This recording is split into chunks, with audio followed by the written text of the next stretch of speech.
তাহলে আমরা আজকে কি শিখবো? প্রচুরক। তো প্রচুরক শেখার জন্য আমি এখানে একটা অঙ্ক লিখেছি। অঙ্কটা কি? কোন বিদ্যালয়ের ষষ্ঠ শ্রেণীর 20 জন ছাত্রের ইংরেজি বিষয়ের প্রাপ্ত নম্বর নিচে দেওয়া হলো। এই যে নম্বরগুলো দেওয়া আছে, এই নম্বরগুলো কিসের নম্বর? ইংরেজি বিষয়ের প্রাপ্ত নম্বর, মানে ইংরেজি বিষয়ে সে নাম্বার পাইছে, কে কত নাম্বার পেয়েছে সেগুলো এখানে দেওয়া আছে। তো এখানে যে উপাত্তগুলো দেওয়া আছে দেখো, এই উপাত্তগুলো ঊর্ধ্বক্রম অনুসারেও সাজায়া দেওয়া নাই, আবার অধক্রম অনুসারেও দেওয়া নাই। তাহলে আমাদের একটা জিনিস অবশ্যই ভালো মতো মনে রাখতে হবে, প্রচুরক নির্ণয় করতে হলে প্রথম কাজটা হচ্ছে কি?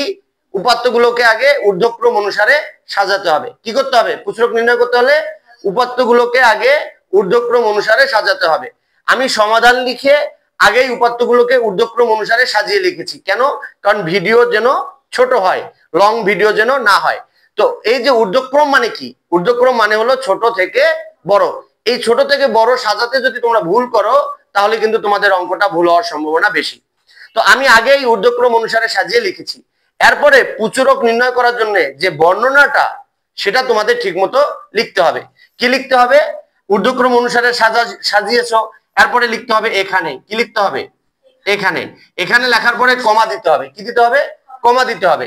একবার ছাড়া, মানে যে উপাত্তগুলো একবার করে দেওয়া আছে ওইগুলো ছাড়া বাকি উপাত্ত কতবার করে দেওয়া আছে ওইগুলো আগে আমাদেরকে লিখে নিতে হবে।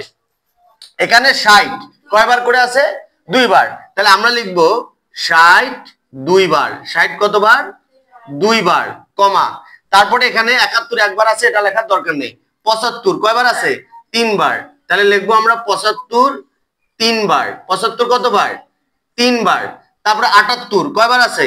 2 বার। তাহলে আমরা লিখি যে 78 2 বার। 78 কতবার? 2 বার, কমা। তাহলে 78 এর পরে কত? 80। 80 কয়বার? 3 বার। তাহলে 80 3 বার।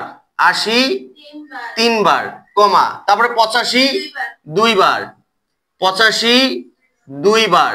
85 2 বার। তারপরে 85 এর পরে কত? 90 5 বার।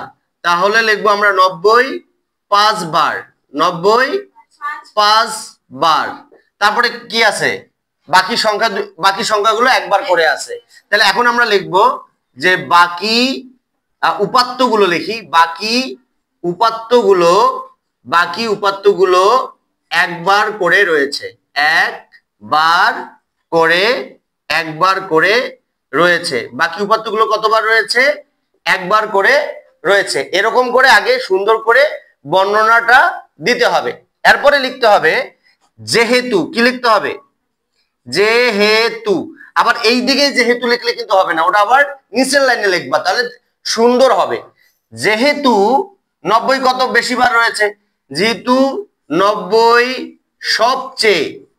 সবচেয়ে বেশি বার রয়েছে। সবচেয়ে বেশি বার রয়েছে। কি রয়েছে? যেহেতু 90 সবচেয়ে বেশি বার রয়েছে, তাহলে সুতরাং প্রচুরক হবে 90। তারপরে কি লিখবো? উত্তর 90। এইভাবে ধারাবাহিকভাবে সুন্দর করে লিখতে হবে। অনেকে কি করে? প্যারাগ্রাফের মতো এক লাইনের পরে আরেক লাইন, আরেক লাইনের পরে আরেক লাইন মিলাই লিখে দেয়। এভাবে কিন্তু হবে না, সুন্দরও হবে না। স্যারদের একটু সুন্দর না, ধর কাটা, এরকম মনে করবে। কি কথা বুঝতে পেরেছো? তাহলে প্রচুরক নির্ণয় করতে হলে কি করতে হবে? 1 নম্বরে উপাত্তগুলোকে আগে ঊর্ধ্বক্রম অনুসারে সাজাতে হবে, তারপরে এই বর্ণনার মতো লিখতে হবে। এখন এখানে কয়েকটা বিষয় আছে আমাদেরকে অবশ্যই জানতে হবে। যেমন ধরো 90 কতবার রয়েছে? এখানে 5 বার। যদি 80ও 5 বার থাকতো তাহলে প্রচুরক কোনটা হইতো? দুইটাই প্রচুরক হইতো। কি কথা বোঝা গেছে? ধরো 90 5 বার আছে, 80ও 5 বার, তাহলে প্রচুরক কয়টা হইতো? দুইটা হইলো, 80ও হইতো 90 হইতো। ধরো 60ও 5 বার আছে, তাহলে কি হইতো? 80 60 এবং 90 সব তিনটাই প্রচুরক হইতো। কি কথা বোঝা গেছে? হ্যাঁ। আর যদি সবার থেকে একটা বেশি থাকে তাহলে ওই একটা প্রচুরক হবে। এখন আর একটা গুরুত্বপূর্ণ বিষয়, এই গুরুত্বপূর্ণ বিষয় তোমরা এখনো হয়তো জানোই না। মনে করো সবগুলাই একবার করে দেওয়া আছে, কোনোটাই বেশিবার দেওয়া নাই। সবগুলোই একবার করে দেওয়া আছে, কোনোটাই বেশিবার দেওয়া নাই, তাহলে প্রচুরক কত হবে? অনেকে লেখে 1, অনেকে লেখে 0। 1 এবং 0 লিখলে উত্তর কিন্তু ভুল হবে। কি হবে? উত্তর কি লিখতে হবে? উত্তর বর্ণনার মধ্যে লিখতে হবে যেহেতু কোনো উপাত্ত বেশিবার নেই, সবগুলোই একবার করে রয়েছে, সুতরাং এখানে কোনো প্রচুরক নেই। কি লিখতে হবে? এখানে কোনো প্রচুরক নেই, বা প্রচুরক অনির্ধারিত। প্রচুরক অনির্ধারিত মানে এখানে কোনো প্রচুরক নেই। এক বা শূন্য দিলে কি হবে? ভুল হবে। কি কথা বোঝা গেছে?